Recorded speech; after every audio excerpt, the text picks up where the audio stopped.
আসসালামু আলাইকুম সবাইকে। আশা করি সবাই খুব ভালো আছেন।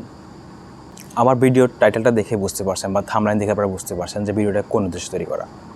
আমরা অনেকে জব সিকার আছে, তারা আসলে জানে না যে কীভাবে একটা জব বা একটা চাকরি খুঁজে পাওয়া যায়।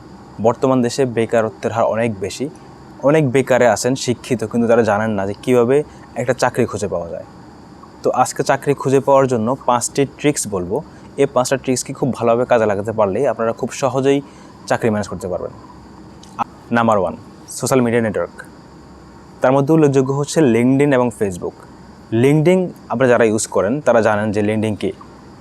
চাইলে একটা লিঙ্কডইন আইডি খুলে রাখতে পারেন।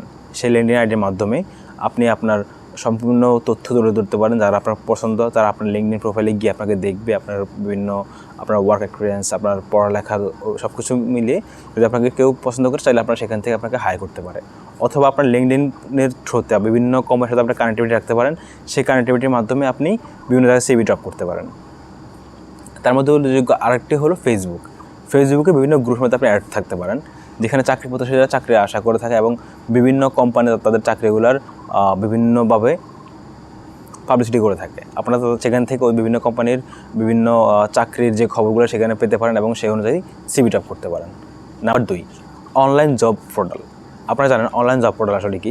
এটা একটি বিভিন্ন সাইটের মতো, যে সাইটের মধ্যে যেমন ধরেন BDSoft.com, চাকরি.com, এইসব সাইটগুলোতে আপনাদের একটা প্রোফাইল ক্রিয়েট করতে পারেন। সেই প্রোফাইল অনুযায়ী আপনারা আপনাদের নাম, ঠিকানা, ছবি সব কিছু দিয়ে একটা সুন্দর লিস্ট করে রাখতে পারেন। সেই অনুযায়ী আপনাকে যারা দেখবে আপনার সব কিছু চেক করে আপনাকে সেখান থেকে চাকরি পেতে পারেন। নাম্বার 3, বিভিন্ন কোম্পানির অফিসিয়াল ওয়েবসাইট ভিজিট করা। সবসময় ফলো আপে রাখা যে যেই কোম্পানিতে আপনি কাজ করতে আগ্রহী সেই কোম্পানির বিভিন্ন ওয়েবসাইটগুলোতে ঢুকে তাদের বিভিন্ন কার্যক্রম ফলো আপ করা। দেখবেন যে হুট করে একটা চাকরির অফার চলে আসছে, সেখান থেকে একটা চাকরির বিজ্ঞাপন আসতে পারে। আপনারা ওইসব কোম্পানিগুলোর টাচে থাকা। নাম্বার 4, জব ফেয়ার বা জব মেলা, চাকরির মেলা। বিভিন্ন কোম্পানি, বড় বড় কোম্পানিগুলো জব ফেয়ারের মাধ্যমে তাদের পণ্য যেমন শো অফ করে, ঠিক তেমনি তাদের সেখান থেকে তাদের যারা কর্মচারী আছেন তাদেরকেও তারা হায়ার করে থাকেন। আপনারা চাইলে এসব জব ফেয়ার বা চাকরি মেলাতে অ্যাটেন্ড করে নিজেদেরকে প্রুভ করে প্রমাণ করেই চাকরি নিতে পারেন। নাম্বার 5, যেটা বাংলাদেশের প্রেক্ষাপটে সবচেয়ে বেশি কার্যকর, সেটা হচ্ছে রেফারেন্স। আপনার রেফারেন্স যদি থাকে, আপনার ভাই, বন্ধু অথবা আপনার আত্মীয়স্বজন যদি কেউ কোনো বড় কোনো কোম্পানিতে চাকরি করে থাকেন, তাদের একটা রেফারেন্স নিয়ে আপনি বিভিন্ন জায়গায় চাকরি করতে পারেন, যেটা বাংলাদেশের প্রেক্ষাপটে খুবই কার্যকরী এবং এটা হয়ে থাকে। দেখা যায় 100%-এর মধ্যে 20% বা 25% আরও বেশি হতে পারে যে শুধুমাত্র রেফারেন্স দিয়ে যারা চাকরি করে।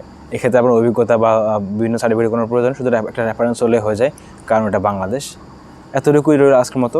সবাই ভালো থাকবেন, সুস্থ থাকবেন। আশা করি আমার পাশে থাকবেন এবং আমাকে বিভিন্ন কমেন্টস করে জানাবেন যে কী বিষয়ে ভিডিও করলে আপনার জন্য ভালো হয় বা আপনারা জানতে চান। ধন্যবাদ সবাইকে আবারও। আল্লাহ হাফেজ।